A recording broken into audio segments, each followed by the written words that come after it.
Hello, hello. Welcome to Human Design Coffee Talk. And today, Teresa and I are going to be giving you a recap from High Desert Human Design Conference in Santa Fe. Welcome, welcome. Hello, hello. That just cut out. My little stand is being weird. Hello, everybody. Good morning, Courtney. Hello, hello.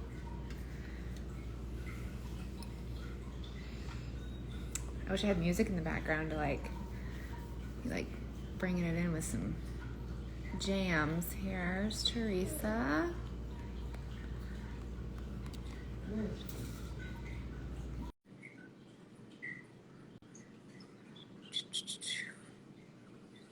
Is this gonna work? I just accepted it. Hello! Hi. We would have almost been twinning. I almost wore my blue blockers. Oh, really? They look like that except black. I just like them. I enjoy that. And I'm rocking Still Motion's new shirts. Yeah. And hey.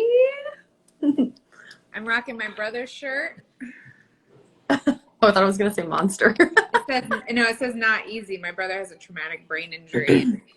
One of the things he wrote on the whiteboard when my stepmom asked him how he was feeling about all of this. So he had to put on a shirt. And now he has a viral TikTok. Yeah. Which they took down one of his videos the other day. It's stupid. Anyway, that's why we love Instagram. Yeah. I'll be right back because I just made myself some tea and it is not cold enough and it's weirding me out. So I'll be okay. Do it up. What's up, everybody? Thanks for joining us.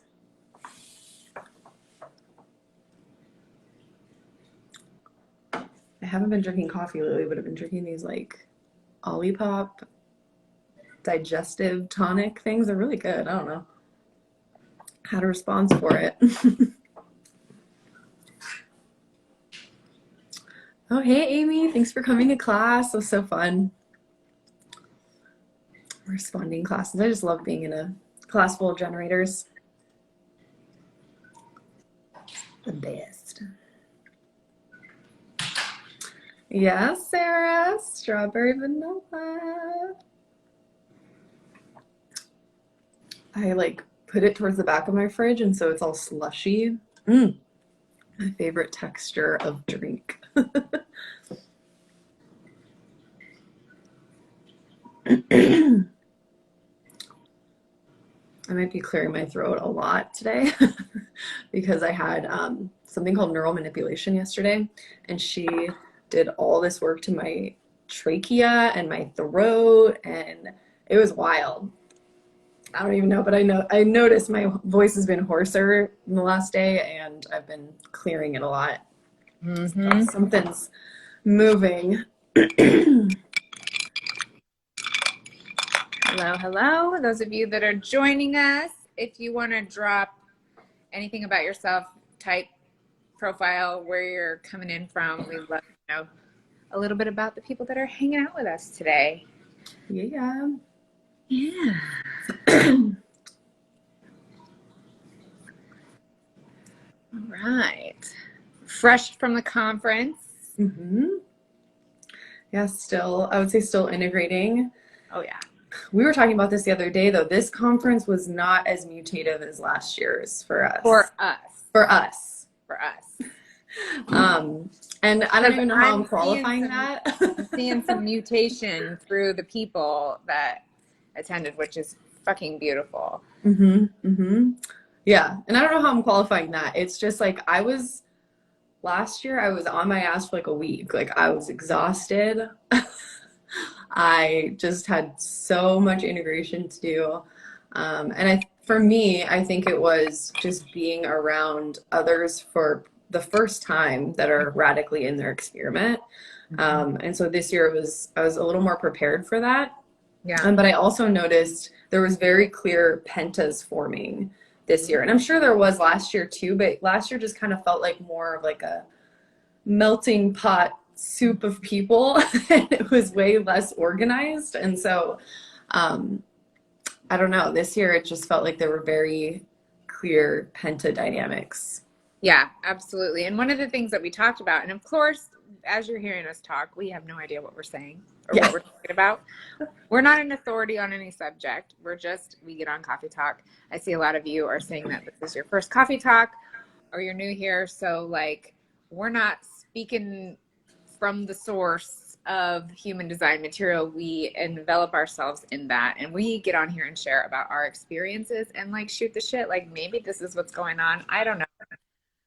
But one of the things that we kind of talked about with why it felt not as, I mean, it was powerful to be there, but the after effects and how we're feeling after, it's interesting because we come back from the conference and we're in gate 33 of retreat, and I have not been feeling like, I've been retreating a little bit, but I kind of, my mind was telling me like, oh, after the conference, and then you're going to need this time to kind of like lay down on the couch for a while and really integrate this because I'm passive.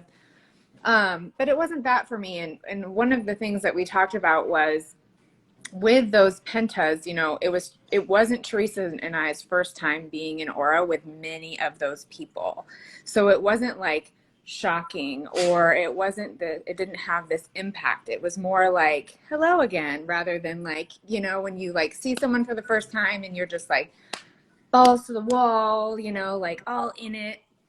So it wasn't like that for us. And with those very clear penta dynamics, we were just kind of like, I can't remember how I said it, but we were kind of like immersed in a frequency that we were very familiar with because we consistently are with that penta, I don't know if that makes any sense to anybody or if anybody feels that same way, but there were a lot of people that came to the conference for the first time, a lot of people who saw each other for the first time.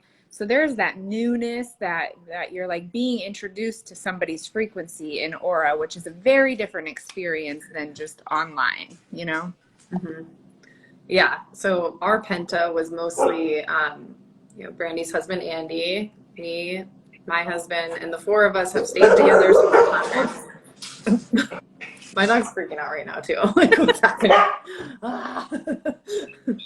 But yeah, we've stayed together several times now in a house for multiple days, and so it's very familiar. And for me, it's also familiar because I'm the only open ego in my family of origin. My brother and both my parents have defined egos, and then Brandy and her husband and my husband all have defined egos. So I'm used to just getting sucked into the ego penta. And what I noticed, open egos are notoriously just more kind of like laid back. We're a little bit less stubborn typically, and just more kind of go with the flow, it seems. We're not very fixed in what we want. But I've noticed defined egos can be very fixed in what they want. This is the food that I want. This is this that I want. And so I was just kind of like, this is up to the egos. I'm just along for the ride. Yeah. Which actually made things better because I didn't have to make a lot of decisions. I was just, going with it. And I noticed there were some days where my mind wanted to stay longer and see another talk or get involved with something, and Brandy would be like, hey, we're gonna go. I'm like, okay. And it's just, maybe my mind was like, oh, I kind of want to stay, but then I remember getting back to the Airbnb and being like, oh, thank God we left. Thank God her ego just pulled me out of there. Right? Yeah. And like, so in pentadynamics, that could be like 3, 4, or 5 people, and then we would occasionally have like another one. At our Airbnb, we had Kiara, Brayton, me, Teresa, her husband, and my husband. We all stayed in an Airbnb. And Kiara and Brayton would kind of float around. And it would be like, hey, you coming with us? And Kiara's also defined ego. So that was our house dynamics were very interesting. But it would be like, and we're very tribal. So me and my husband, and Teresa has a tribal channel, but Teresa's husband has a tribal channel too. So it was kind of this, like, we're all taking care of each other, and we'd be like making sure someone's eating and making sure that someone has a ride somewhere. But it very often was like the four of us, and one person would just kind of come with us, and we'd like take care of them or get them to where they needed to go. Or it was just a really interesting experiment, looking at how clear the pentas were, even when people were sitting in the audience, or sitting listening to a lecture, or standing up after the lecture. It was very clear cut, which is really cool. I'm not necessarily designed to be in a penta. I kind of catch myself like looking back. I mean, I immerse myself, but I don't feel like I get too lost in a penta. I'm here for the was. The hunter in the wah. The hunter in the wah. Like, Amy, where are you at? Just nipping at the feet. I want Amy, I invite you to make a reel of you saying in your Australian accent, I'm the hunter in the wah. Oh, yeah. You're like, I would use that as a sound. Yeah. And it was really cool to see like who gravitated towards who. I know we're kind of jumping all over the place, and we will like kind of go back to the beginning and then move forward, but this is just how we roll. There was one night that we were at Jonah's house, and I was talking to Joji and James, and Thomas was standing next to me, and all of a sudden I was like, you know, we're all 45-21s, like chilling. You know, I think the only other 45-21 that I'm aware of that was there, that wasn't sitting or standing there talking to us, was Human Design Heretic. Mm-hmm. And, so it was really funny because we're all like 45-21s. We start talking about, you know, like we're having our own little 45-21 discussion. We're covering ego manifestors, you know, and it was really cool to just recognize that, like, oh, all of our, like, we just kind of like magneted to each other. Mm-hmm. Yeah, I remember looking over at you guys. I was talking to Andrea, and I'm like, it just looks like a pack of wolves over there. Yeah, we were all like sharing stories about how maybe we were told we were bossy, and maybe like but you know what's interesting is your husband is innocence motivation with 45-21. So I don't really, I mean, I can hear in his voice that he has that. It's interesting how you can hear that ego to throat definition when someone's speaking. But he was just like, I don't know if I'm like totally in his innocence. Like, I don't know if I was bossy. Like, I don't know. Yeah, he's like very mellow. But there was one day when we got the pizza at the park, and he was pissed. We waited like an hour and a half for this pizza, which the dough was very good. It was a sourdough pizza, but ours was really soggy. And he's worked in restaurants like his whole life, and so he does get very nitpicky about restaurant food. And yeah, it was like completely soggy, and it was undercooked, and he's just like going on a rant about it. It's like, I'm gonna go up there and I'm gonna say something. I'm like, and I'm like, y'all, welcome to what I see. You don't see it very often, but dude, I don't ever see him like get hot like that, you know, like he was like and then his frustration with the soggy pizza, and I was like, I wanted to fix it, and I couldn't. Like, y'all kept trying to. Tavia's like, you want some of mine? Like, don't bother. He just needs to get the rage out. Yeah. That was really cool. I wanted to say too, if anybody has any specific questions, there is a Q&A box that you can drop them in, because sometimes Instagram is weird and the comments, we don't see them all. So if you have a specific question that you'd like to ask us, we love questions. Otherwise we're just going to float all over the place. How about we recap and we just start and kind of start from the beginning. I went to Santa Fe for Friday, Saturday, Sunday, Monday, Tuesday, 4 days early before. Which is the way to do it, by the way. If you decide to go next year, go a few days early so you can enjoy Santa Fe before the conference starts. Because once the conference starts, it's kind of like I mean, not that you can't go do your own thing, of course, listen to Right. your own strategy and authority, but for me, it's almost like you get FOMO if you're not there, especially if you're a speaker and you're involved in some of the talks and whatnot. Especially if you're shores and you're watching your best friend chill at a mineral I spa. didn't get to go. It was the first thing I said. I walked in. I'm like, I need to go to that mineral springs, and then I didn't go. Yeah. But you know, you just get sucked into the conference and everything that's going on. So Santa Fe is a really cool city, and it's fun to explore. Yeah. And also, it's a higher altitude, right? Last year, I'm not aware of it affecting me, but now that I reflect back, we were a little tired, but I don't know if I didn't have a headache or anything. This time I had a little bit of a headache and I was a little bit more, I was just noticing I was like more winded or more tired. So, this place called Apothecary, they have wonderful food, kava, and they have an oxygen setup. So you get oxygen, and we did that, like, I think I did that 3 or 4 times while I was there, and that really helped, like, kind of acclimate to the environment so that I had my full energy while I was there. My husband and I went 4 days early. We stayed on a llama farm in a camper, and it was awesome. The host, his name is Bill. He was a 6'2" emotional generator.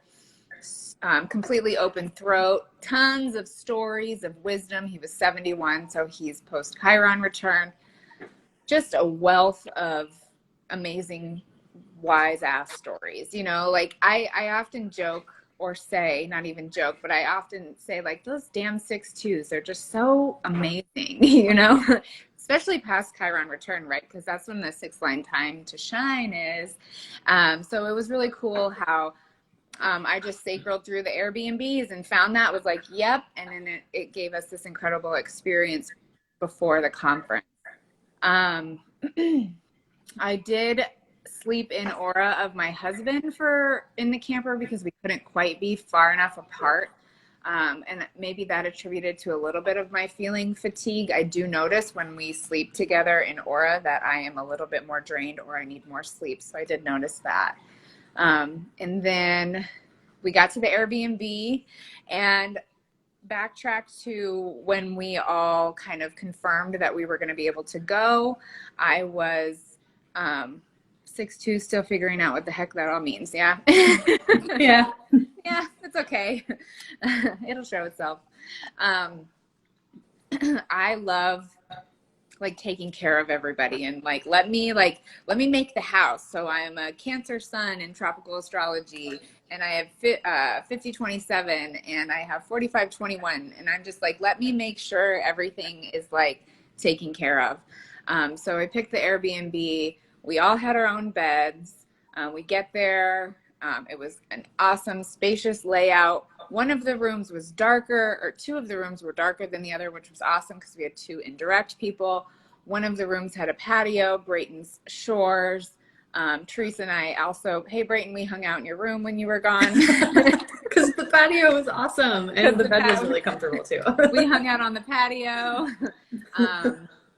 And everybody had their own place, and it was really cool because there was this one room that had like a fold-out couch and a bed, and it was kind of like a offshoot apartment. And I was like, this is my room, because it had a little mini kitchen, and I was like, I feel like I can, like, have everything, because all I ever say is I just need a bed and a kitchen. That's essentially all I need. And that was really cool. And in the group chat, they were like, tribal queen, get your room. So it was just really cool how, following my response, even getting to the conference, picking the place, it was just satisfaction all the way. Yeah. And then you guys arrived. Yeah. We had to like run a little errand on them. I mean, we picked some people up from the airport, and then we had to go get like a piece of equipment for Brian to stream. So we were kind of running around, and it was raining the whole time we were driving. It was raining in Arizona, and it was raining the whole drive. And that was actually really cool because it doesn't rain in Arizona very much, and just like having all the clouds to look at and the water coming on the car, I don't know, it made for a really pleasant drive. Yeah, yeah. And then I can't remember, did Kiara get there before you guys? No. Why don't I remember? I feel like she did. Okay, and then yeah, Kiara, and then Brayton arrived, and then we all just kind of like we've met Brayton before in person, but when I met Kiara, it was that same feeling. If you're into human design and you haven't been around a lot of people who are aware of their design or in their experiment, it's really cool because what I notice is that when I first meet the person, it's not like this, like, oh my gosh, hello. I mean, it has a little like flavor of that, but it's really like, oh, it's you again. You know, like, hey, it's this very comfortable energy where you don't feel like you have to, you know, what I see is myself like in the past with like word vomit, hello, blah, blah, blah, and somebody that I'm just meeting that I'm excited to meet or something like that. But it wasn't like that. It was just very comfortable. And it was very like, yeah, this is how it's supposed to be. That's how it felt. Yeah. And I'm Yeah. shy. Yeah. Second line. So when I first meet people, I'm kind of like, I don't know what to say. Yeah. So you wouldn't think Teresa's shy from seeing her on her lives, on her stories, on anything like that, but she is. And that's really cool because I could really see the difference between the fourth line personality and the fourth line body, you know. Mm-hmm. It's really cool because you can see people's designs, like, you know, you just have this awareness of them and you're like, oh, that's what it's like in your experience. And so you kind of have these reference points for what like I have lots of reference points for what a second line personality is like or what a fifth line body is like, you know, by being in aura with people who are in their experiment. Yeah, with 2 4s, it's for me at least, and this might be because I'm emotional too, but it takes me time to warm up to somebody, and I have to just start feeling, I don't know, and I don't really know when it shifts. It's the shyness, boldness, right? So there's shyness, and then all of a sudden, I'm really bold about something. Yeah. I can't control that. I just observe it happening, and it tends to surprise people sometimes because I'll be all of a sudden I'm like really bold and I have something to say, and you know, where before I was just watching and taking it all in. Yeah. Yeah. At the conference, we did a human design coffee talk, which we streamed on here. We interviewed Stephen from Genetic Yoga. He's on here. He's on here. Yeah. Hello. Everybody go follow Stephen if you don't already. Genetic Yoga. He does the neutrino weather, which I realized I had a huge response to doing coffee talk in person. It was just like, yeah. Dude, I'm like, can we be the Oprah of human design? Yeah. It was so cool. Yeah. And then what I kind of imagined was like a show where it was like human design coffee talk and then like, and now for the neutrino weather, you know? So like cheesy show. Yes. With the green screen behind us. Yes. Yeah. So they have a Patreon where they do the neutrino weather. And if that's something you want to check out, go to Genetic Yoga. Because watching him and Joji give the weather was like, oh man, you know. It's really helpful. I feel like, you know, maybe when you first come to your design and you're just trying to understand it all, and then you throw in the transits, it might be overwhelming, but it's just really helpful to have people talking so neutrally about it and just like, yeah, this is what's going on, and this is what you might be feeling, and you're going to be affected by this, because the transits really do affect us. And when you just have the awareness of it, it makes it a little bit more like, I don't know, it just helps with your awareness. Yeah. I really enjoyed that. I've been waiting to have some sort of more of a response to like dive deeper into that, and that's what did it for me. So that was cool. I just They do live Zoom meetings every Tuesday at 7 p.m. Ooh. Oh. I don't see it. We see different comments. That's weird. Yeah. I see the weather is for your pleasure. Well, I bet that's Joji because I see Steven's on here too, yeah. Okay. Yeah. And then I really noticed, I'm always working in response, but I really noticed how I honored it at a completely different level when I was at the conference. Like my mind wanted to catch certain talks like you talked about earlier in this live. And I was like, oh yeah, I want to do this. I want to do this. I want to do this. But really like tuning into what I had the energy for and when I had the energy for it, and like allowing myself, like, it's okay if I don't catch it right at the beginning. It's okay if I walk into it, you know, 3/4 of the way. I'm going to allow myself to go when I have the energy to do it, when I feel the energy to do it. And that was really nice and refreshing for me as well. Just really noticing that I gave myself this permission. And I wonder if it has something to do with the fact that everybody else there was aware of those things in them. And it was just like we were all like honoring ourselves and just doing that. And it didn't matter what anybody else was doing. Yeah. Yeah, I feel like, you know, when you first look at the program and there's all these amazing talks and amazing speakers laid out, you're just like, I want to hear about that and I want to hear about that. But in reality, we can only take in so much. And there were days where I just, and this might be like a right brain, right mind thing, but I notice I start not being able to be present and not being able to pay attention to what's happening. And this doesn't mean focusing, but just paying attention. I feel like I imagine my cup just being full and I've just absorbed as much as I can for that day. And maybe it's still going in there somewhere, but I'm not present to what's being talked about. And so towards the end of the days, on some of the days, I would just be like, okay, I'm seeing myself looking around a lot. I'm getting fidgety. I'm not paying attention. My cuppeth runneth over. You know, I'm just full. I'm cooked. Yeah. I'm baked. Well, and we had a lot to participate in the conference. I did a talk on, I was asked what I wanted to do a talk on, and I said, oh, the 6-line process and maybe hope motivation. And it was funny because I saw the program and it was like wisdom and hope, and I was like, I don't know shit about wisdom. You know, like what? Hello, 6-line body. I don't know. I have no idea, you know.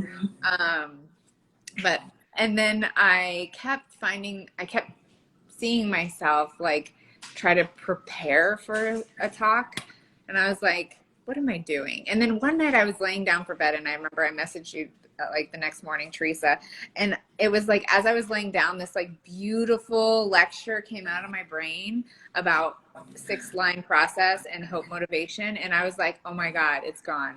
There it goes. I'm never going to be able to repeat that. I don't even know what just happened. And I really stopped myself from trying to like take a lot of action to try to prepare, because I'm not strategic. I'm not I didn't actually have a response for it. It was my mind telling me, you don't know what the hell you're going to be talking about, so you should plan it. So I was just like, well, I hope this is going to work out. And I just literally got up there and started talking, you know, like I had no plan. And I even remember because we attended James's talk on contradictions in the chart, and I got up there and he went over my chart and he started talking a lot about hope motivation. And so I'm sharing a lot about hope motivation. I'm like, oh, here it goes again. Like, this is never coming back. I don't know what I'm saying. You know, here's all this good stuff for my talk. You know, I should save it, hold on to it until you know, and then it was like, no, something else will come up. And sure enough, I did fine. Teresa and I realized that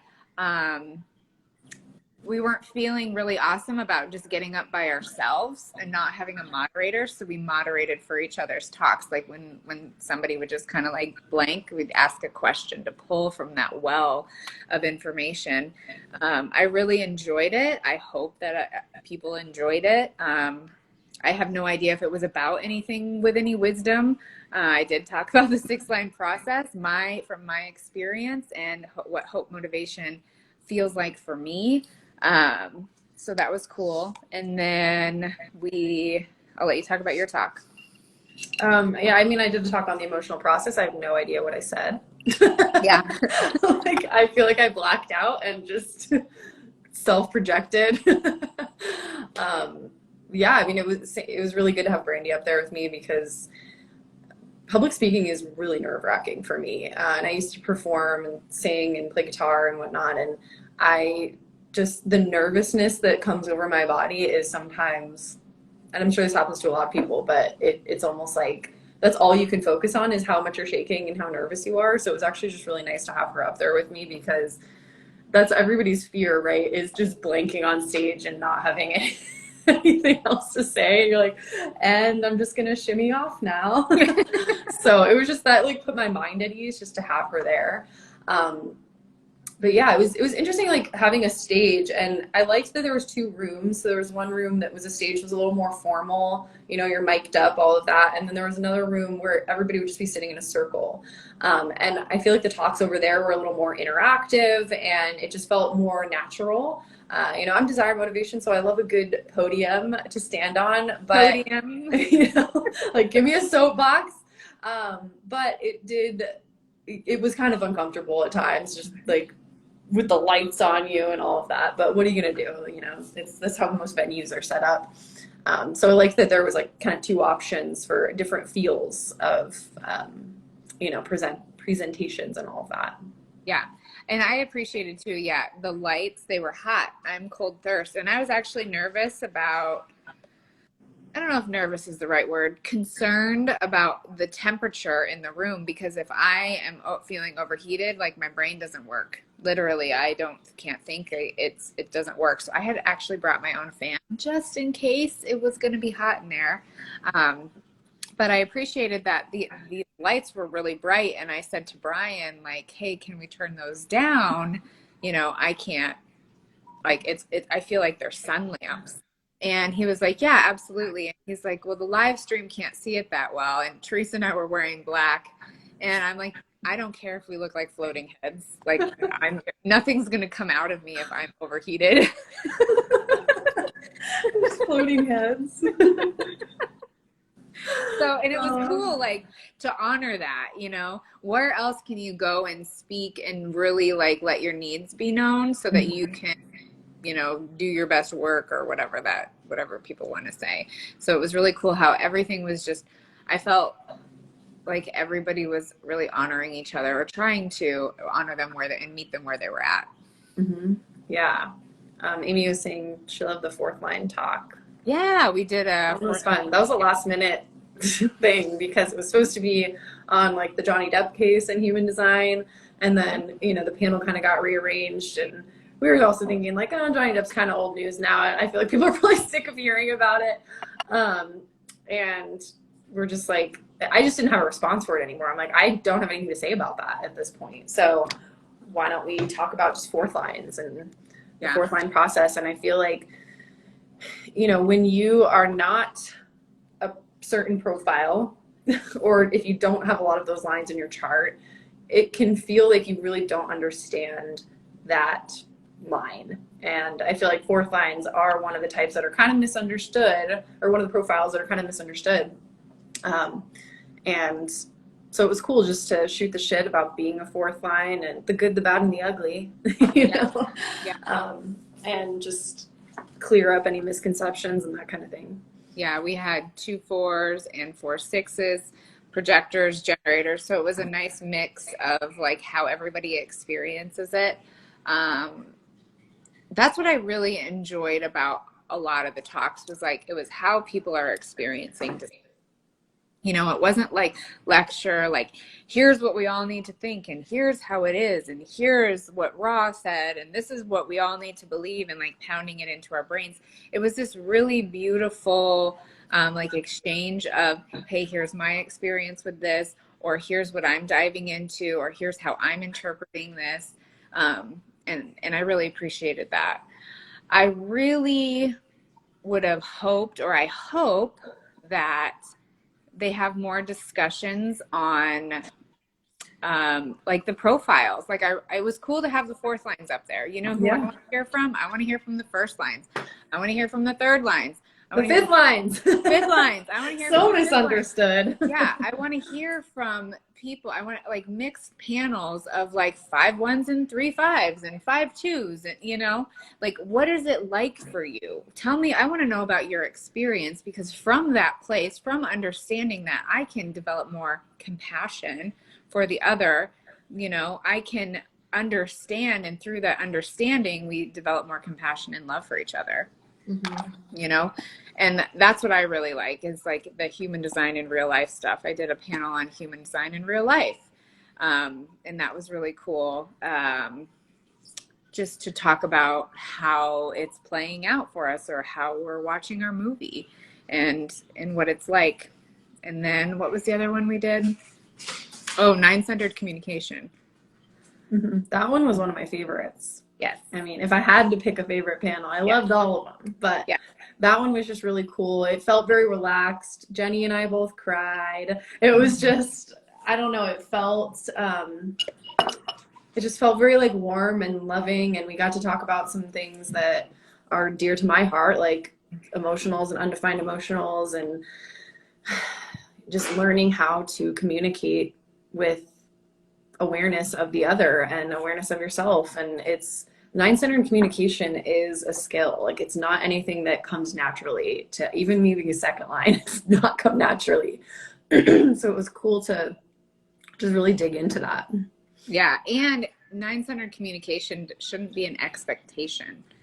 Just because somebody has awareness of design or is in their experiment doesn't naturally, you don't get like switched out with the ability to instantly have 9-centered communication. No. And I think that's a misconception. And some things that I've been seeing on Instagram over the past week is like this expectation of what 9-centered communication should be. And it's kind of ironic because some people are speaking to 9-centered communication through the lens of 7-centered communication, expecting it to be like a 7-centered way of being.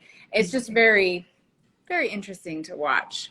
About that panel, what I really appreciated is Teo was on the panel with us. Arch Remnant is his Instagram, if you don't already follow him. He's a mental projector, and it was really great to hear. He talked about how his authority works for him, which really helped me understand mental projectors a little bit better, and just the flow of the conversation, and the feeling in the room. It was itself was a great example of 9-centered communication while talking about 9-centered communication. Yeah, I mean, right when we started, Jenny looked at me and was like, "Do you want to start?" And I was like, "I'm emotional. I need to warm up." And we're like, "Perfect. That's an example of 9-centered communication." Yeah. You know, oh, Jen Gatto just asked, "What's an example of 9-centered communication?" So it would be like the example I just used, right? I informed that I'm an emotional being and I need time to warm up, and I'll just jump into the conversation when my solar plexus is ready, you know, because there's not an expectation. Jenny wasn't like, "No, you have to start." You know, there isn't this expectation of like, "Well, you're the first one, so you go." It's just, "Oh yeah, totally. Cool. Or how Brandy was like, "I'm cold thirst. I can't have these lights on me." There's just an awareness of how your design informing other people of your needs, seeing if you can work together in that way. And there's a lot of different ways that we could get into this too. You know, we talked about a lot of different topics, you know, just the conversations between undefined emotionals and defined emotionals, and how as a defined emotional, I'm aware that when I'm talking to an undefined emotional that they're amplifying my emotional energy, and that can feel really uncomfortable in the nervous system. And so in the past, before human design, I would maybe be like in a conversation with an undefined emotional and not realizing how much I was affecting them, and that might be really challenging for them to have a conversation with me. So it's just, you know, honoring that we're not all designed the same, you know? 9-centered communication for me, it almost naturally, without you having to think about it, allows you to take responsibility for your role in the community, in what's going on. Versus when I feel into 7-centered communication, it's very much like I see a lot of people putting the responsibility on somebody else. Like, you should have been like this. It's because you did this, you know, and Blaming. like blaming, exactly. Where in 9-centered, it's like, where's my piece of responsibility? Oh, I didn't inform them that my brain's not going to work if the lights are on. You know, I can't get mad at Brian for having lights on, you know, versus me just, you know, expressing myself, feeling received and honored in that moment. And it's like nobody's fault. Yeah. you know? Like in Kiara and I were talking about this one night, and she really got me thinking, because we were talking about like apologies. And we're like, I mean, I'm not saying apologies don't have a function and that they aren't a good thing. It's just something to ponder. If we really are honoring each other's designs, apology kind of implies blame, right? So it's one thing to like take responsibility for your actions, and if you did fuck up, if you were aggressive or rude or impatient or whatever, and you feel you need to like take accountability for that and say, hey, I realized I was really aggressive there, you know? But it's almost like, I think as somebody with 3955, I've learned, and an open ego, I've learned as a coping mechanism to just like apologize all the time for everything. And this past year, I've really been practicing like, wait a minute, did I actually do anything wrong, or was that just my design playing out? And am I just really helpless to that? Because I will provoke emotion in others, and a lot of people are uncomfortable experiencing emotion. And so I took that, like as a child, I took that as, oh, because I provoke emotion in others, that's bad because I made them feel something. And now I look at it as, cool, I'm helping you get to your emotional truth, you know, and I'm not going to apologize for that. I'm not going to apologize for helping you feel something if that's how it all turns out, you know? Yeah, like Anita said, acknowledging versus apologizing. Yes, that's it. Yeah, and the understanding that, like, through the lens of human design, you can really, at least for me, I can see where expectation and how that is my mind having an expectation of how something can be, and that can trigger frustration in me, and I'm all up here, you know?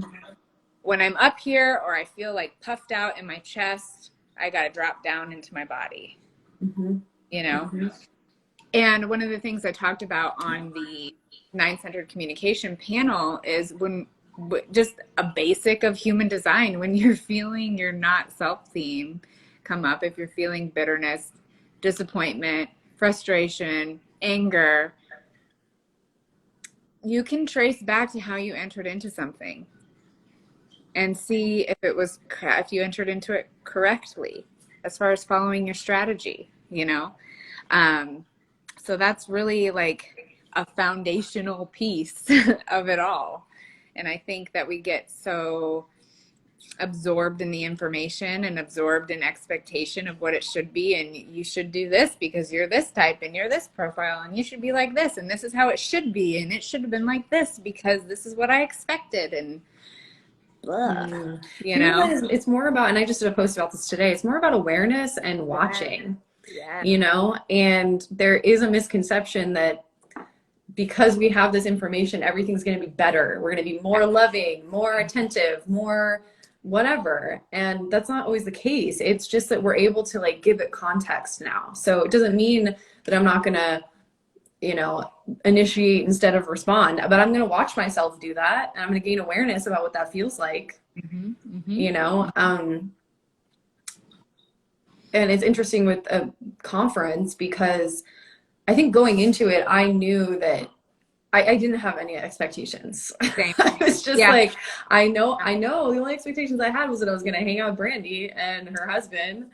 And that was pretty much it. Like, I'm like, okay, we're just going to go along in our little penta. And I had expectations real quick. I had expectations of how tall people were. Oh, yeah. Sorry. That is a funny thing when you've been talking to somebody online for a year, you know, and then you finally meet them in person and you think that they're taller than they are or shorter than they are.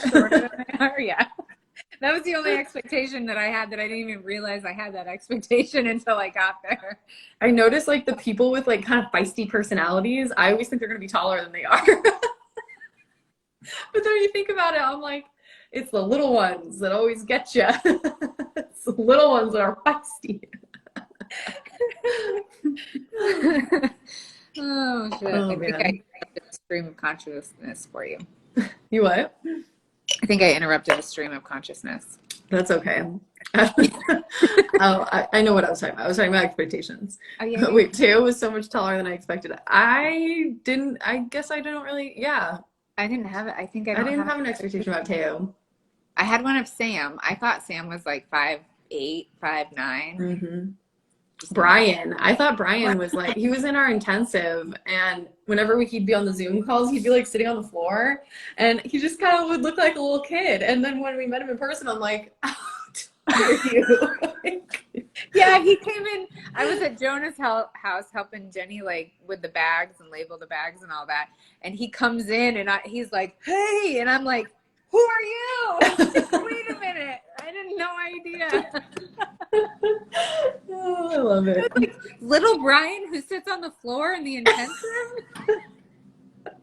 And then it took him a while, but like on the last day, he's like, you're shorter than I thought you were. Because you're feisty. Feisty ones. Oh man. Whew. Anyways, expectations versus reality. Height edition. Yeah.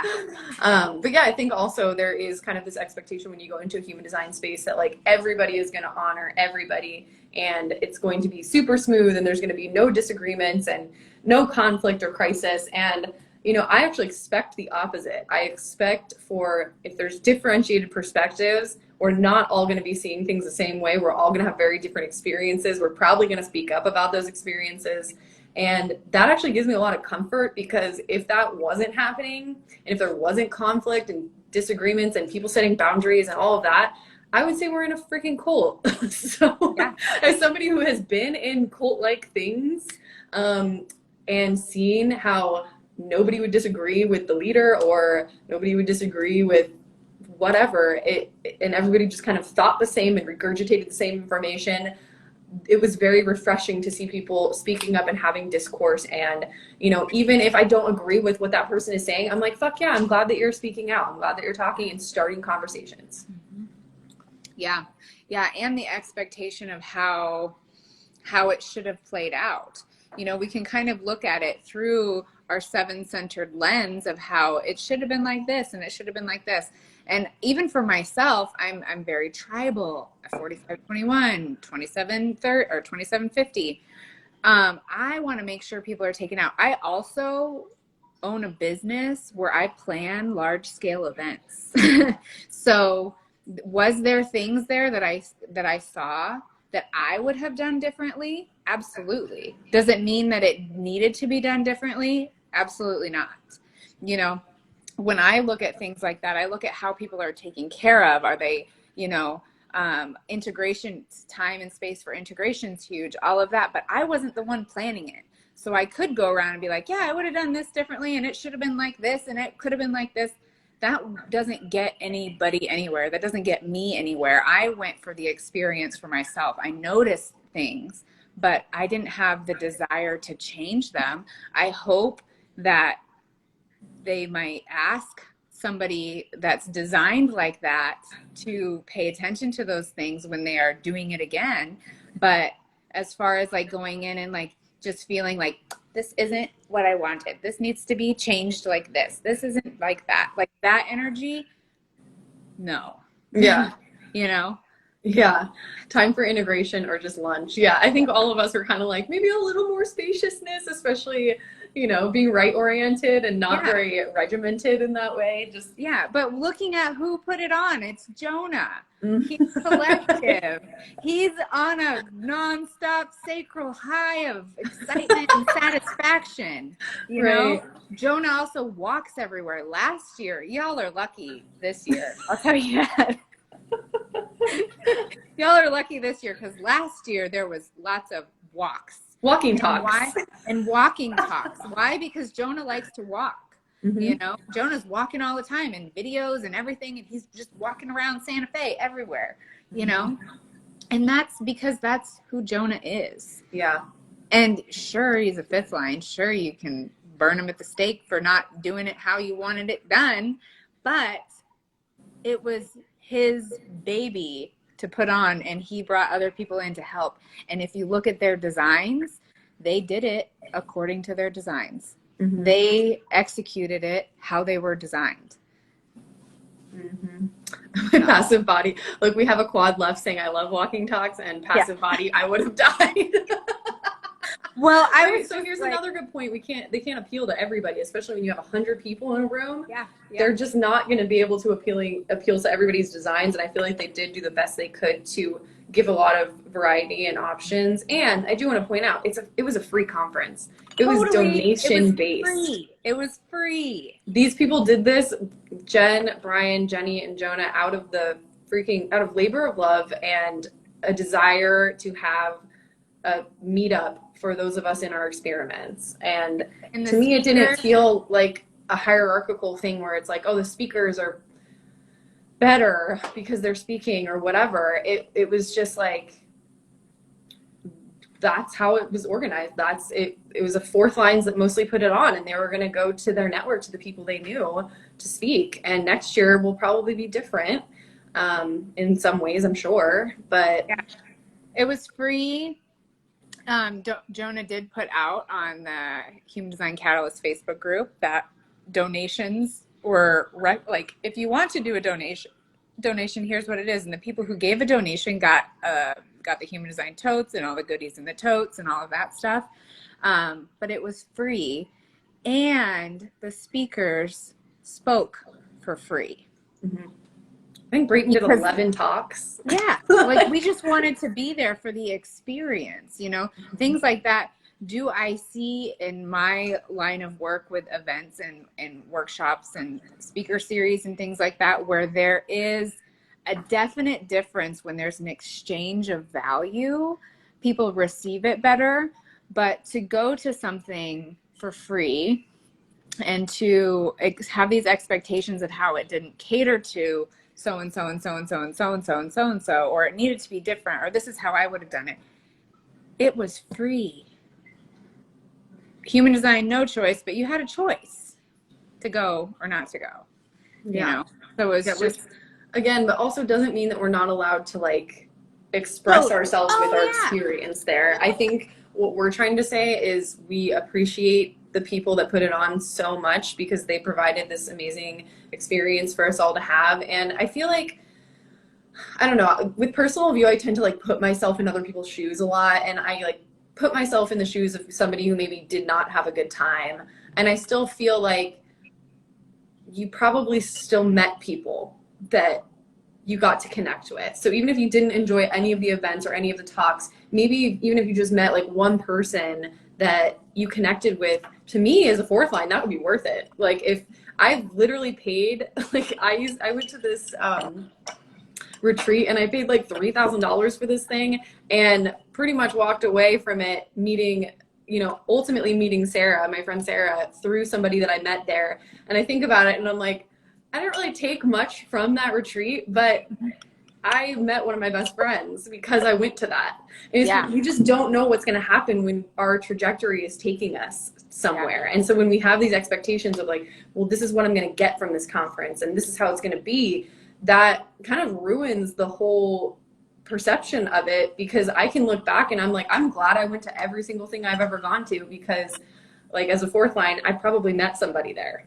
Mm-hmm. Somebody commenting online was paid. Yeah, to stream it, the online streaming was not free because there were lots of costs involved in setting that up. Brian spent hundreds of hours learning how to do all of that. So and had to buy equipment for it, and it was kind of a last minute thing, and it wasn't to like recoup any fees. It was like, how can we we have this extra time, let's see if we can get this out to more people, but here's what we're going to need to do it. Mm-hmm. That's a good point. It wasn't 100% free. You paid for rooms and lodging. But when we think about it like this, like I've gone to conferences that I had to pay like $500 for, and I paid for room and lodging. So the conference isn't responsible for rooms and lodging unless that's included in the cost, So when you decide to go to a conference, like you're aware that I'm going to be paying for that kind of stuff. And it is an investment. And so I feel like when you're pricing out a conference, you're keeping that in mind. Like, okay, how much do we need to make to pay everybody X amount of dollars, and how much are people going to be spending to come to us? Mm-hmm. Mm-hmm. And as Brandy knows, there's a lot that goes into event planning. There is a lot. And like, can we show appreciation for the individual experiences that we had? Mm-hmm. It's just a point to people who think like, oh, pay off. Okay, yeah. What's on the top of my straw? It's a plastic thing because I use metal straws and I chipped my tooth once. So anyway, but the experience that you had as an individual, like whether in your mind it was good, bad, could have been better, was the most amazing thing. Like just like soaking in all of the awareness that we got from each other, from ourselves, from like watching interactions, watching human design play out in real life. Priceless. Like, oh, and, you know, I joke, I get more from being in aura with people for 5 days that are also in their experiment than I do from having my head in a book for years. Mm-hmm. You know, there's just so much that you can't fully integrate or understand until you've been in aura with people. And I mean, not that you can't go to a coffee shop and like watch human design play out, but you're kind of guessing. It's just cool to like know everybody's designs and not have to guess. Yeah, and feel people. In my experience, manifestors feel warmer to me than I think they do to other people. I'm still trying to understand why that is, but like, I don't feel. I know they have a closed aura, but it just feels like comfortable for me. I don't know why. Like, I love manifestors. I do too. Yeah. I mean, again, it's like there's a lot of misconceptions. You hear repelling aura, you hear closed aura, and you might assume what that feels like. And until you're in person with them, you don't really know. Mm-hmm. Yeah. And Anita says, and then have conversations in real time about what's playing out. It's so freaking cool to have that. Yeah. Yeah, there was one day I came into a talk late and I went to the back row and I sat by Dave. Hi, Dave. There you are. Hi. And, you know, maybe anybody else, he was sitting all by himself. So I'm like, maybe everybody else is like, oh, man, you know, like, so I go sit right next to Dave and I'm just like, oh, he's so warm and fuzzy. Dave's also got a design of a social being. Right. Which is cool to watch that for sure. Yeah. Thing was also, Human Design Heretic was amazing. Mm-hmm. Really cool to engage with him. Mm-hmm. I don't know, maybe because we have manifesting channels, we're like, we get you guys a little bit. Yeah, a little bit. Probably. But it's just like, I don't know, I just feel like different. It's cool to feel the different auras and because you know what they are. I mean, you can do that in your real life, you know, you have people and you know, but it's almost like if you're so comfortable with people, it's not that it like goes away, but my husband's aura isn't as like to me as it is like at the conference with another projector. I can really feel it and I'm like, wow, this is cool. Think of how many self-seeing being peace. Yeah, that's a really good point. The manifestor signature is peace. Yeah. Yes. Yeah, it's like we want to receive impact from manifestors. You know? I mean, we don't always know what that impact is going to be, and they don't either. Right. But when you, like, I have a joke. One of my good friends is an ego manifestor, and sometimes she'll just inform me of, like, how much she loves me and how much she appreciates me. And it always makes me cry, like, every time. And I'm always like, impact received. It's like just being seen by a manifestor. I don't know what it is about it. Yeah. And witnessing, like, sacral authority just in response. Like, if you've never seen that, Jonah, he's just living 100% in response. Mm-hmm. You know, he just, and it's cool to see that. And you can also see the profile lines playing out. You know, Jonah's a fifth line. Some people are like, hey, Jonah. And some people are like, burn Jonah. Pitchfork. You're watching the movie play out. You're seeing their roles, the costumes that they're wearing. And you're like, oh, maybe Jonah's not a terrible person. He's playing out this role of this, you know, it's the heretic. Yeah. Which again, it's like, that doesn't excuse, you know, all behavior, right? We're not saying you can go be a murderer and like be like, oh, that was just their design playing out.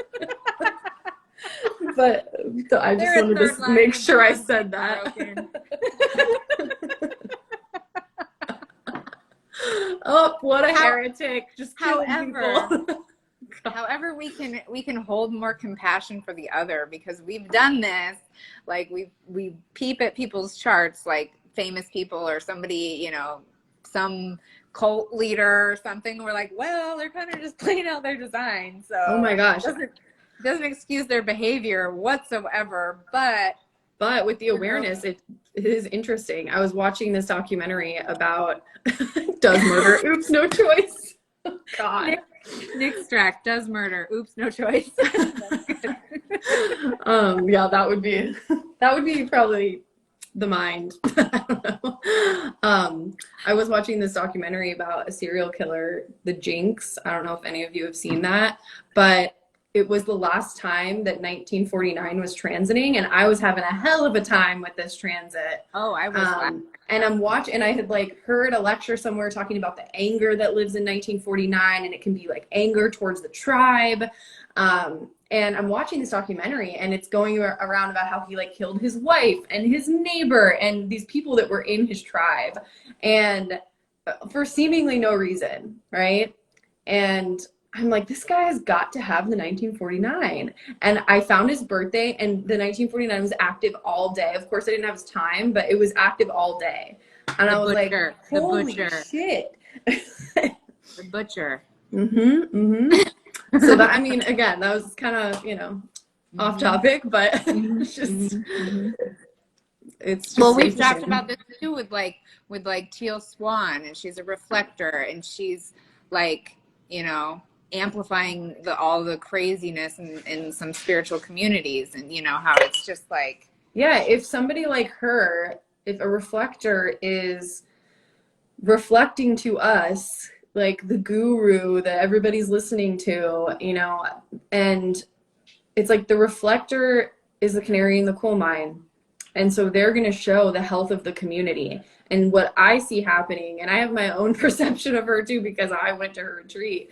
But what I see happening is this has been going on for a while in spirituality, right? Putting this person up on a pedestal, letting them manipulate people, believing everything they say, thinking they have all the answers. And she's really just showcasing that. She's reflecting that to all of us, that we've kind of let it get to that point, or, I mean, no choice, but the fact that that's the state of this like spiritual community now. So I don't know, just kind of gives you some context so that we can have grace for other people, watching them navigate their design. We don't really know what it feels like to be in that design.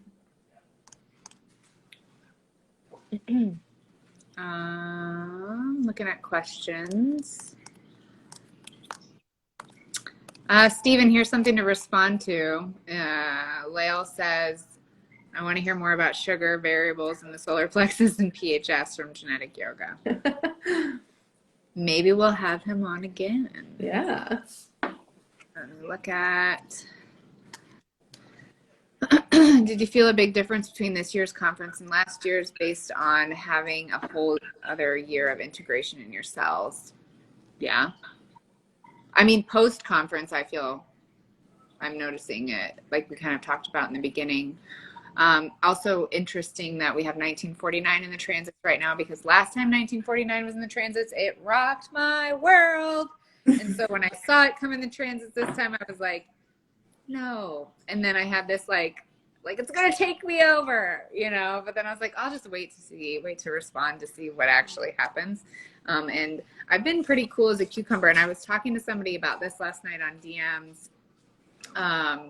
They wanted to know how I was experiencing 1949, and I really feel this like nurturing energy towards it. And of course, my mind wants to figure out why. Well, I have a 1949 child.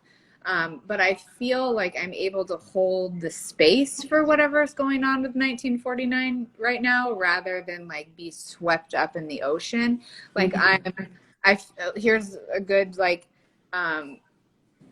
visual. It's like I'm on the beach watching the kids play in the wave of 1949, and I'm like, hey, sunscreen, hey, need a life jacket. Oh, you're going, you're going a little far. Do you need a life jacket? It's just this very like observer energy this time. I'm not feeling the impact of it. I feel like And last so, time it was active, I was crying every day. every day. And so what I was like, what my mind was telling me was like, oh fuck, post-conference, we're in retreat, gate 33, and we have 1949. You're going to be in your fucking room crying forever. And I'm not doing that. Mm-hmm. So, yeah. Mm-hmm. Yeah, I feel like for me, I do notice it in my thoughts more than I think just having a completely open head. And I don't know, I notice it in my thoughts. And I'm always like, it's almost like when a thought doesn't feel like it's coming from you, you're like, whoa. Because I joked about it feeling like an intruder to me because it's the only 49 is the only emotional gate I do not have defined. And I also don't have 19. So that whole channel just feels like weird to me because I have all of these other doorways of understanding emotions through, and that's the only one that I don't really get. So, talking to Anita has been really helpful for me because she has that defined, and just getting to hear her perspective and noticing like when she says something like, oh, those were the thoughts that I was having. That like wasn't really me, but I'm observing myself having these thoughts that are a different flavor and kind of new, and I'm able to just witness that. Yeah, I do have 49 all the time. Mm-hmm. So that's an energy that I'm familiar with. But yeah, for some reason last time it was, and then I was like, well, maybe it was the placements, where was it at? What planets were, and what's that doing? Because I think all of that affects it. But for me this time, I actually, when 49 was in, like, was it the week before the transit or something, or before the conference, I really felt like divorcing everything. I was like, I don't need dogs, and like my dog was gonna go to my friend's house for the conference, and I was like, she can keep her, and I'm like, what? Why am I feeling like, out, cut this out, get this out? So like that double stacked 49 was like woof for me, but it wasn't like emotional. It was just like ready to let shit go. Mm-hmm. Yeah, and that's kind of interesting. I'm still learning about the transits, but what I have kind of the perspective that I've been playing with, that I've been learning about, is if you already have something defined in your chart and then it's transiting, it's going to feel more like an internal process for you. So, it'll feel more like I think the transits give us an opportunity to watch ourselves making decisions about whatever that theme is. So, the last couple of months, there's been like G-center gates transiting, and I've been thinking about my direction in life a lot, and almost making irrational decisions about my direction in life. And then I just keep waiting for clarity, and I get clarity over time, and I watch myself just getting clarity over time. But yeah, if you don't have it defined, it might feel more like it's an external thing that's happening. So for example, if you have gate 36 defined in your chart, you might have like some sort of internal crisis. And I have gate 36, and that's been in Neptune for a while. And I've been having internal crisis. But somebody who doesn't have that defined, it might be like, a car accident or something outside of you. And I don't want to wish that upon anybody, but it's, something outside of you that gives you this crisis, or like a relationship, or just something that gives you crisis. Mm-hmm. Sarah says she's noticed herself cleaning and purging a ton to get rid of what I don't need. Yeah. Huh. Yeah, and a reminder too on this, because somebody asked me this in my DMs yesterday, because I mentioned, 1949, emotional wave, no truth in the now. We're going to be like feeling things and still not, like, if you're not naturally an emotional being, for us undefined emotionals, it's like that is not our authority. We don't make decisions based on that either. We are still following our own authority. I'm still following my sacral response. I might feel a certain way. I don't necessarily need to wait for clarity to make a decision, but when I'm noticing things, ruminating, or thoughts or feelings about things, I'm not acting on them as though they are truth. Mm-hmm. Yeah. So yeah, I think that's a really good point to make. And I can tell as an emotional, I mean, I can tell when an undefined emotional is in an emotional wave, because a lot of times it does feel disorienting for them and they don't really realize what's going on at first. And I'm like, oh, hey, it's okay. You're just in a wave, you know, this too shall pass. It's going to move. You don't need to act from this place unless you truly are getting a response from your body or, you know, whatever your authority is. Yeah.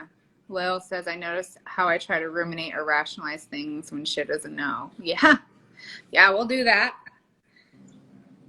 Yep. Because you're feeling like you have to see things from all angles. That's what the emotional wave does. And that's why for me, it's best to wait for myself to see things from all angles. It's like correct to kind of ruminate, you know?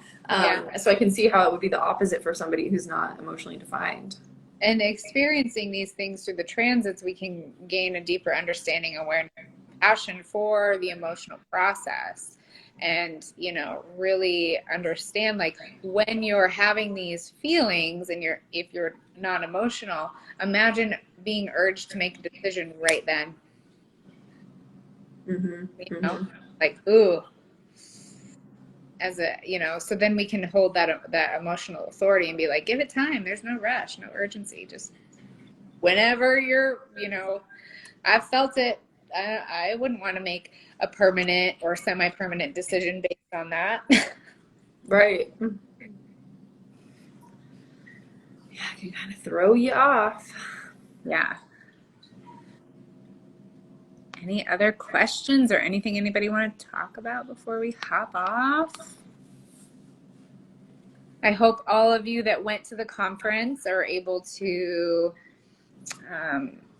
just reflect on your experience and see what new awarenesses you gained about yourself, about others, about human design. Yes. See lots of people sharing. And thank you for all of you that tuned in on the live stream. Because of the live stream, Jonah was able to cover the cost of the rental of the facility that we used. So we used the Center for Peace and Justice. Did I say that right? Progress. Which is kind of interesting, right? The name of it, Progress and Justice. Right. Progress and Justice. Yeah. So yeah, that was a big help. And then I think it'll probably be more formal next year. Those are the whispers that I'm hearing, and they will do tickets, and you will buy a ticket when you come live. So yeah, and it will be at a different, Jonah's looking at a different venue, larger. I think he mentioned to me it's like on 5 acres. So really cool. Yeah, and hopefully if you went, you met some people and got invitations and things to respond to, and got initiated and initiated things. Like cover all the strategies. One of the things I really thought was cool in the fourth line talk that you brought up, Teresa, was like, I'm pretty sure it was you that brought it up, is there were a lot of fourth lines there, but we're not as social as you would think unless you were like introduced into like introduced by way of somebody in our network. So it's like I saw a lot of people that I would be like, my mind was like, oh, you should talk to them, but like I have no way to be introduced, you know. And I thought that was interesting. Yeah, I noticed like I tend to gravitate towards the people that I know. And, you know, I talk to a lot of people in DMs, and some of y'all don't have like actual pictures of yourself. So I don't always know who people are that I've talked to in my DMs. And yeah, so I don't always like know to go up to somebody that I've talked to before in DMs. And yeah, but I tend to just kind of wait to respond and see who gets my attention. Can you see the question? Oh, any new awarenesses for you too?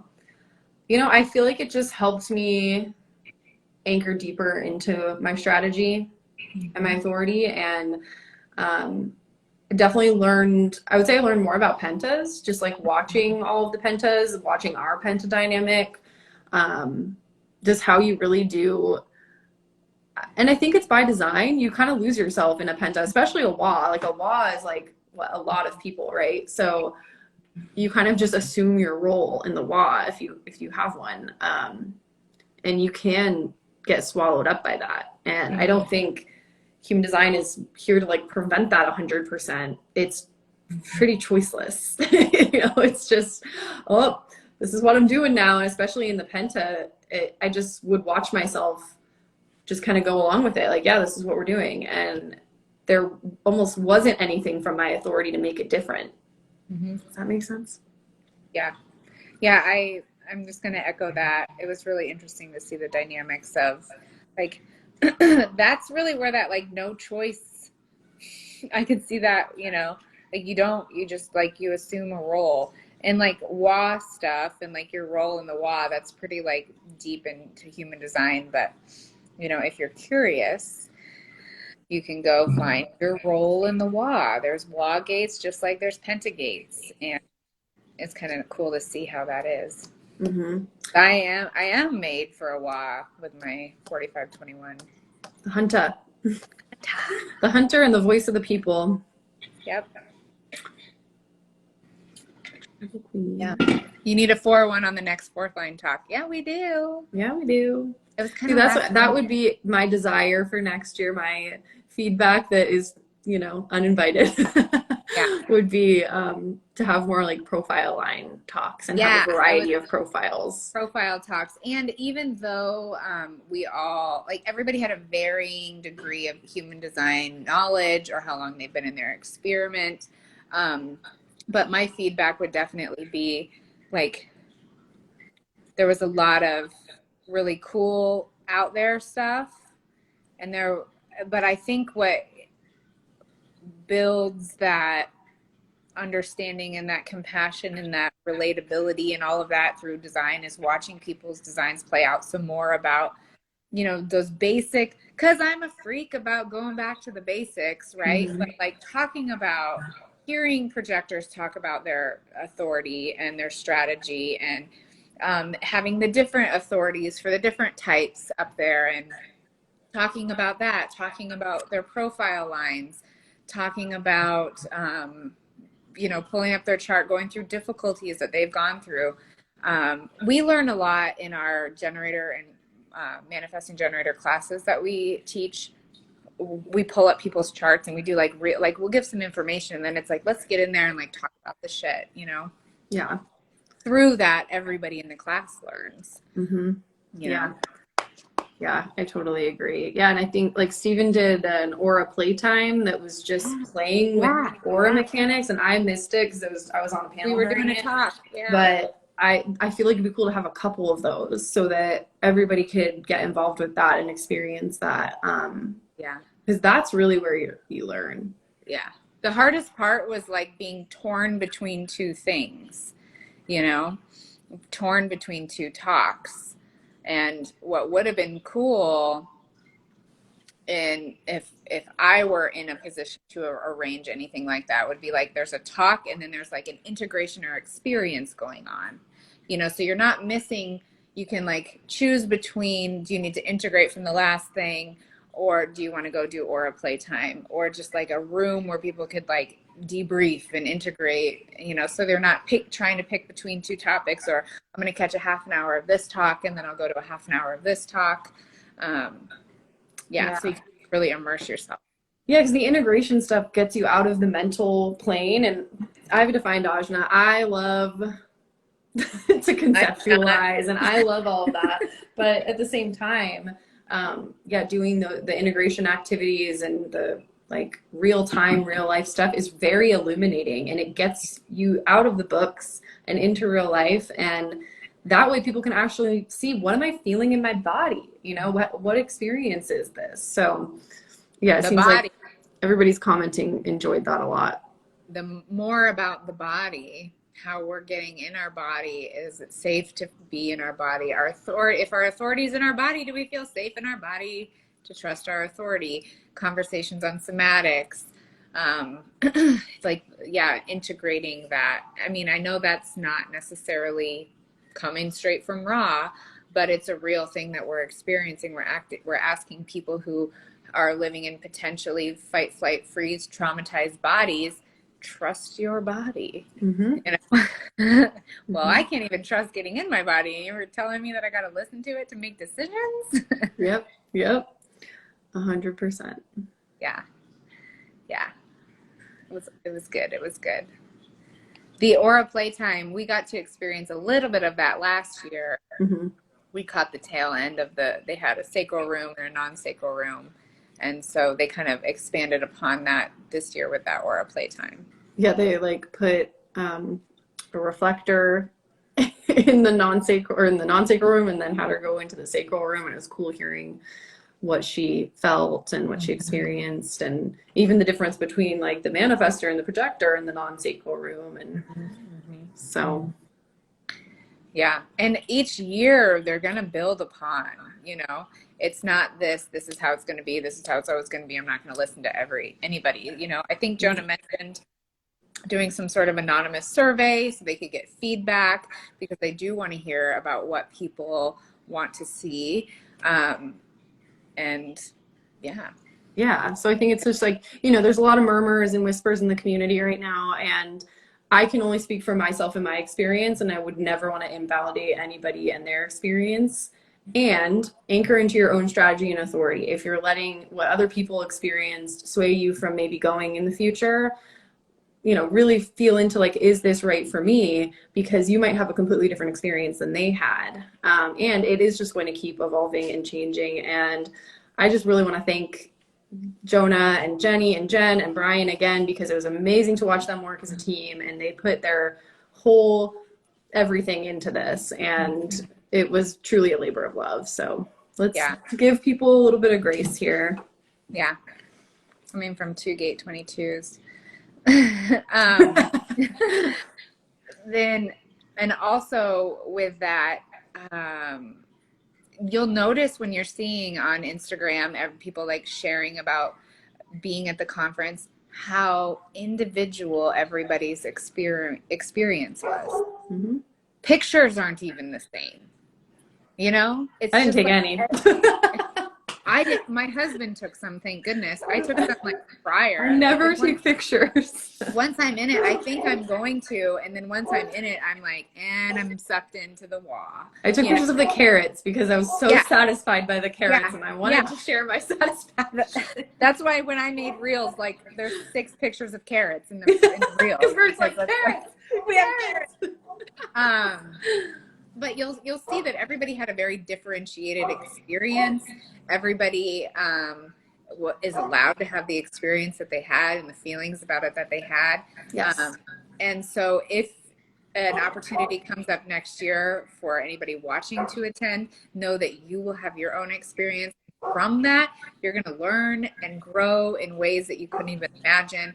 And reminding everybody, in human design, there's no right or wrong or good or bad when we're talking about our authority and what we're feeling. It's just about like immersing yourself in the process. Mm-hmm. Yeah, it's for your own learning, your own awareness, and you probably will get things from it that you did not expect, or that the mind did not expect. I know I always do. So Dave said Feliciano took 1 million pictures. Oh yes, he did. Yeah, yes, I saw him running around like a madman. 1 million. Yeah, he did. Okay, I'll be excited to see those. All the angles. Yeah, he was at like every event, everything. Just, I think he's a 3'5". There was, I think during Teo's talk, he like dropped something and then made a joke, and we all laughed, and it was hilarious. Yeah, it's on Teo's page. His masculine archetype talk. That one's so good. And he drops it at the beginning, and he goes, "Oh, I'm a 3'5" projector. That's what happens when a 3'5" projector." It was like one of those like, ta-da! Yeah. Yeah. And the entire conference in the main room, and some of the talks in the other room were recorded, and they're getting those all together. I think all the facilitators will have theirs, and we can do what we want with them. Yeah. All right. Well, I'm sure we'll be back soon. We used to plan these out a lot more, and it feels like we're just kind of going into a more, I don't know, free flowing with it. I have some people in mind that I want to have on as guests, so I'm sure we'll set that up in the next couple of weeks. Yeah, and we'll just, it's a season where we're all out and in, like in the external, and we might wait till fall to kind of pull back in. We'll see how it feels. And I mean, this started with Brandy and I just shooting the shit. So I'd like to do a lot more of that too, and not only have guests on here. So. Yeah. Thank you everyone for joining us and for giving your perspectives. Love you. Bye. Bye. Love yourself. Love yourself.